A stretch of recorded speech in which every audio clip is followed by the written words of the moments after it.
আমার মাঝে দুঃখ লাগে এই দেশে যারা শাসক আছে কত মানুষের মুখে হাসি ফোটাতে পারেন। এই মানুষের দোয়া, মানুষের মুখে হাসি ফোটানো, মানুষের বুকের শান্তি, এইগুলির চেয়ে ধন সম্পদ, প্রতিপত্তি, অহমিকা এগুলি ইম্পর্টেন্ট। কোনোদিন এই জীবন আসবে আমি কিচ্ছু করতে হবে না, আমার কিচ্ছু চিন্তা করতে হবে না, খালি ঘুমাবো আর লিখবো। নজরুল মোটামুটি 1000 কোটি টাকার মালিক এই মুহূর্তে হয়ে গিয়েছেন।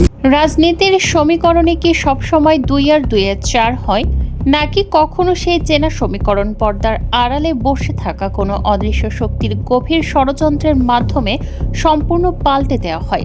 আমরা চোখের সামনে যা দেখি তা কি আসলেই ধ্রুব সত্য, নাকি সততা আর সংস্কারের এক সুদৃশ্য মুখোশ পরিয়ে আমাদের সামনে আড়াল করে রাখা হয় এক ভয়ঙ্কর অন্ধকার বাস্তবতাকে? এই প্রশ্ন আজ প্রতিটি নাগরিকের মনে তীব্রভাবে আঘাত করছে, কারণ সময় যত গড়াচ্ছে সংস্কারের বুলি আওড়ানো সাবেক উপদেষ্টা সৈয়দা রিজওয়ানা হাসান এবং আসিফ নজরুলের 1.5 বছরের শাসনকালের পেছনের সত্যগুলো ততটাই স্পষ্টভাবে বেরিয়ে আসছে। তাদের সেই সময়কালকে অনেকেই বাংলাদেশের ইতিহাসের অন্যতম এক অন্ধকার অধ্যায় হিসেবে বিবেচনা করছেন।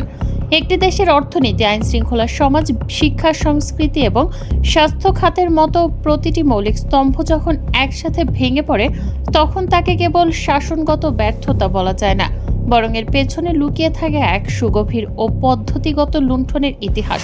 সাধারণ মানুষের প্রত্যাশাকে পুঁজি করে কিভাবে একটি রাষ্ট্রকে ভেতর থেকে ফোকলা করে দেওয়া যায় তার এক অবিশ্বাস্য চিত্র আজ আমাদের সামনে উন্মোচিত হতে শুরু করেছে।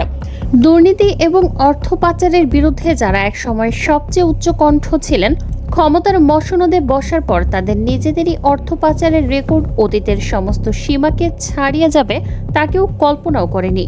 কিন্তু সম্প্রতি আন্তর্জাতিক পরিমণ্ডল থেকে ভেসে আসা একটি নির্ভরযোগ্য খবর সাবেক উপদেষ্টা রিজওয়ানা ও আসিফ নজরুলের 1.5 বছরের অর্থ পাচার আর লুণ্ঠনের এক অবিশ্বাস্য ও ভয়ঙ্কর চিত্র উন্মোচন করেছে। মাত্র 1 বছরের ব্যবধানে সুইজারল্যান্ডের ব্যাংকগুলোতে বাংলাদেশিদের জমা রাখা অর্থের পরিমাণ প্রায় 1,41% বেড়ে গেছে।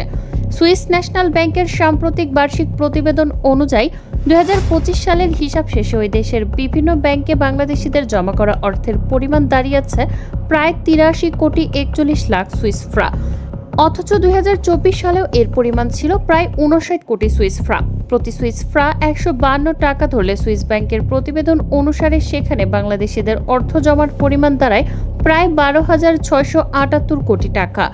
কিন্তু এখানেই শেষ নয়, ঘটনার মোড় ঘুরতে শুরু করে তখনই যখন আমরা এই পরিসংখ্যানের গভীরতা বিশ্লেষণ করতে যাই। 2021 সালের পর গত বছর অর্থাৎ 2025 সালেই বাংলাদেশিরা সুইজারল্যান্ডের ব্যাংকগুলোতে সবচেয়ে বেশি পরিমাণ অর্থ জমা করেছে, যা গত 1 দশকের ইতিহাসের দ্বিতীয় সর্বোচ্চ।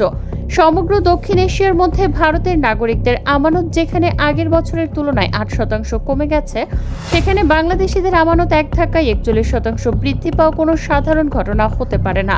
আর ঠিক সেখানেই দেখা দেয় নতুন প্রশ্ন। যে সময় দেশের সাধারণ মানুষ ব্যাংকে নিজের জমানো টাকা তুলতে গিয়ে চরম ভোগান্তির শিকার হচ্ছিল, ঠিক সেই সময় কাদের সুবাদে এবং কাদের ইন্ধনে হাজার হাজার কোটি টাকা এভাবে দেশের বাইরে পাড়ি জমালো। পর্দার আড়ালে চলছিল ভিন্ন এক হিসাব, যা সাধারণ মানুষের চোখ অবধি পৌঁছাতে দেওয়া হয়নি। তবে যারা ভাবছেন এই 12,000 কোটি টাকায় পাচার হওয়া অর্থের শেষ কথা, তারা আসলে একটি বিশাল হিমশৈলের কেবল চূড়াটুকুই দেখছেন। প্রকৃতপক্ষে বাংলাদেশ থেকে যে বিপুল পরিমাণ অর্থ প্রতি বছর অবৈধ উপায়ে বাইরে চলে যায়, তার অত্যন্ত ক্ষুদ্র একটি অংশ মাত্র সুইজারল্যান্ডে জমা হয়। অনুসন্ধানী তথ্য অনুযায়ী বাংলাদেশ থেকে সবচেয়ে বেশি অর্থ পাচার হয় বিশ্বের 10টি নির্দিষ্ট দেশে।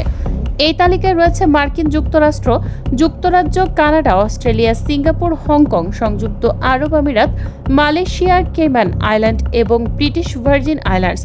অতীতের পরিসংখ্যান ও অপরাধের ধরন বিশ্লেষণ করলে দেখা যায়, সুইস ব্যাংকে যে পরিমাণ অর্থ বৃদ্ধি পায় তার অন্তত 10 গুণ অর্থ এসব দেশে পাচার হয়। এই সমীকরণটিকে যদি আমরা 2025 সালের বাস্তবতায় প্রয়োগ করি, তবে যে ভয়ঙ্কর সত্যটি সামনে আসে তা হলো গত মাত্র 1 বছরে বাংলাদেশ থেকে অন্তত 2 লাখ কোটি টাকা বিভিন্ন দেশে পাচার হয়ে গেছে। 1 বছরের হিসাবে এটি সর্বোচ্চ, অর্থাৎ সাবেক উপদেষ্টা রিজওয়ানা এবং আসিফ নজরুলের 1.5 বছরের শাসনামলে অর্থ পাচারের পরিমাণ অতীতের সমস্ত রেকর্ডকে ভেঙে চুরমার করে দিয়েছে। আর ঠিক এই জায়গাতেই তৈরি হয় এক চরম বৈপরীত্য এবং জনগণের সাথে এক গভীর বিশ্বাসঘাতকতার গল্প। বিগত দীর্ঘ শাসনামলে রাজনৈতিক দলগুলোর বিরুদ্ধে বিপুল পরিমাণ অর্থ পাচারের অভিযোগে দেশের মানুষের কাছে নতুন কিছু ছিল না। এমনকি অন্তর্বর্তী সরকারের আমলে এই অর্থ পাচারের ঘটনা তদন্ত করার জন্য একটি শ্বেতপত্র প্রণয়ন কমিটি গঠিত হয়েছিল।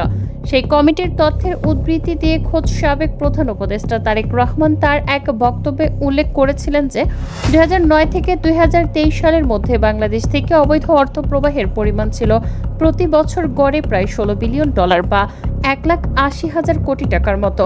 কিন্তু এখন যদি আমরা সুইস ব্যাংকের দেয়া তথ্যের ভিত্তিতে সাবেক উপদেষ্টা রিজওয়ানা ও আসিফ নজরুলের 1.5 বছরের আমলের হিসাব করি, তবে দেখা যায় তাদের সময় বার্ষিক পাচারের পরিমাণ সেই বিগত আমলের গড় বার্ষিক পাচারের চেয়েও অন্তত 20,000 কোটি টাকা বেশি ছিল। যে শাসকেরা ক্ষমতার মঞ্চে আরোহণ করেছিলেন পূর্ববর্তী আমলের দুর্নীতি আর পাচারের অবসান ঘটানোর প্রতিশ্রুতি দিয়ে, তাদের নিজেদের আমলেই কিভাবে পাচারের এই মহোৎসব চলল সেই রহস্যের জট খোলা আজ অত্যন্ত জরুরি হয়ে পড়েছে। এই পুরো ঘটনার পেছনে যে ভণ্ডামি আর চাতুর্য লুকিয়ে ছিল তা খতিয়ে দেখলে যে কেউ বিস্মিত হতে বাধ্য। সাবেক উপদেষ্টা রিজওয়ানা এবং আসিফ নজরুল ক্ষমতা গ্রহণের পর থেকেই দেশের মানুষকে প্রতিনিয়ত অর্থ পাচার রোধের বাণী শুনিয়েছেন।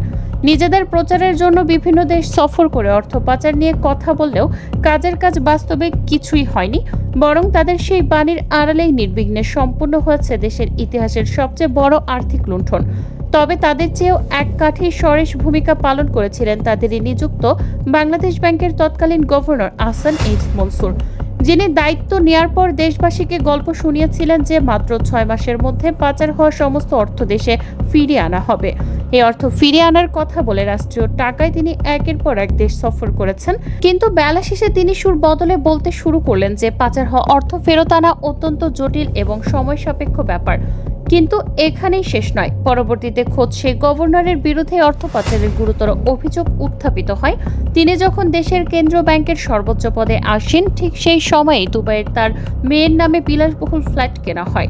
বাংলাদেশ ব্যাংকের কোনো প্রকার অনুমতি না নিয়েই বিশাল অঙ্কের টাকা দেশ থেকে সরিয়ে নেওয়া হয়েছিল, যা স্পষ্টতই অর্থ পাচারের শামিল। কেবল কেন্দ্রীয় ব্যাংকের গভর্নরই নন, সেই সরকারের অনেক উপদেষ্টার বিরুদ্ধেও দুর্নীতি এবং অর্থ পাচারের অভিযোগ এখন ওপেন সিক্রেট। 2-1 জন ছাড়া সব উপদেষ্টার বিরুদ্ধে শত শত কোটি টাকার দুর্নীতির অভিযোগ এখন স্পষ্ট।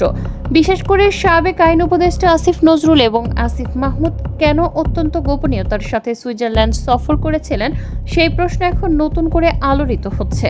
এমনকি 2024 সালের আন্দোলনের সাথে জড়িত অনেকেই রিজওয়ানা ও আসিফ নজরুলের সময়ে বিপুল পরিমাণ অর্থ পাচার হয়েছে বলে বিভিন্ন সময়ে অভিযোগ করেছেন। বর্তমান সরকারের প্রধানমন্ত্রী একাধিক ভাষণে বারবার দেশবাসীকে আশ্বস্ত করেছেন যে দেশ থেকে আর কোনো অর্থ পাচার হতে দেয়া হবে না এবং ইতোমধ্যে পাচার হওয়া অর্থ দেশে ফেরত আনার ব্যাপারে তার সরকার অত্যন্ত দৃঢ় অবস্থানে রয়েছে। পাচারের সঙ্গে জড়িত সবাইকে আইনের আওতায় আনা বর্তমান সরকারের অন্যতম নির্বাচনী অঙ্গীকার।